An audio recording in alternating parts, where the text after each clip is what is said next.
Alright, so in this video we're going to be reviewing the dot product, which is a very important vector calculus operation, or vector algebra operation. Okay, so what is the dot product? So the dot product, sometimes it's called a scalar product, is an algebraic operation that takes in two equal length vectors and returns a scalar number, so a single number basically. So sometimes it's called the inner product, although that's really only named by stuffy math people, so most people call it the dot product or the scalar product.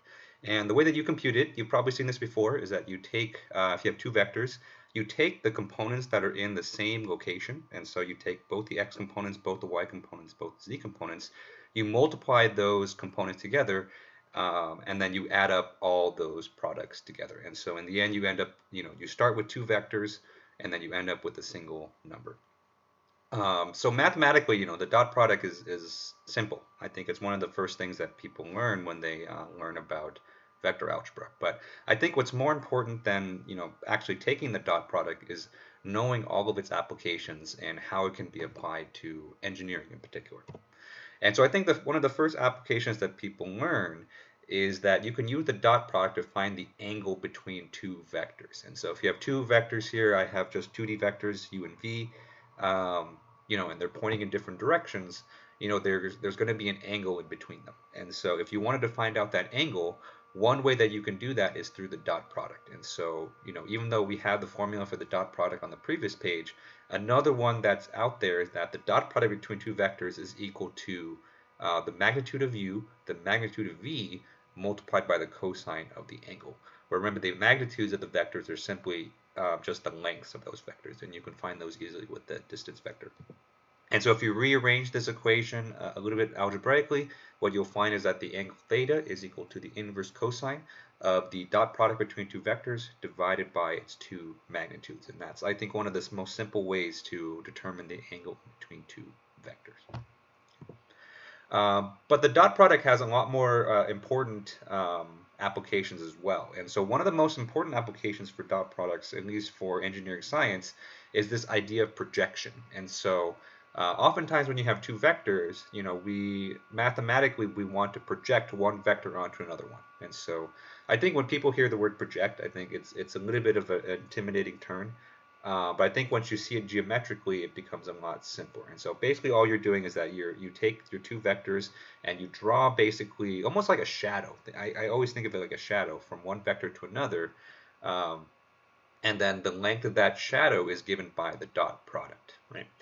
And a lot of times we use this in engineering whenever we need to change or rotate our coordinate systems. And so there are a lot of times when we need to work in coordinate systems that are outside the normal x and y, and dot products is an essential tool for that. Right? And so in this figure here, and it works both ways. And so I think most of the times in most textbooks you might see it just projected in one way, but you can project the other way too, and it's exactly the same. And so that projected vector w, the length of that vector is equal to simply just the dot product between u and v.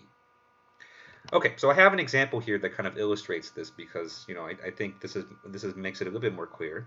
And so here we have a map of the United States. And so let's say that you want to take a vacation to New York. And so, we all live in the greater Los Angeles area. And so if you took a direct flight from LA to New York, it would be approximately 2,445 miles. But, this is 2022, and so the airlines are facing a lot of shortages. And so maybe you couldn't find a direct flight from LA to New York. And so what you have instead is you have a layover. And so let's say you have a layover in Minneapolis, Minnesota. And so the distance between LA and Minneapolis is 1,521. And so when you get to Minneapolis, let's say you have a 2-hour layover, you may be wondering, how much closer did I get from LA to New York, right? And so I think intuitively, people understand that if you go from LA to Minneapolis and then Minneapolis to New York, you're going to be traveling more than 2,445 miles because you kind of had to go a little bit out of your way, right? And so Minneapolis is not on that direct path from LA to New York. So how much closer are you?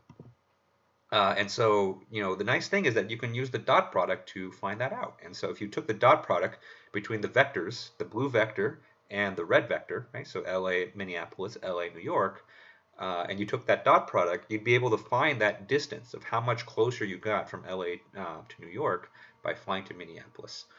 So unfortunately, it's the summer, and I was a little bit too lazy to look up the latitude and longitude for Minneapolis, New York.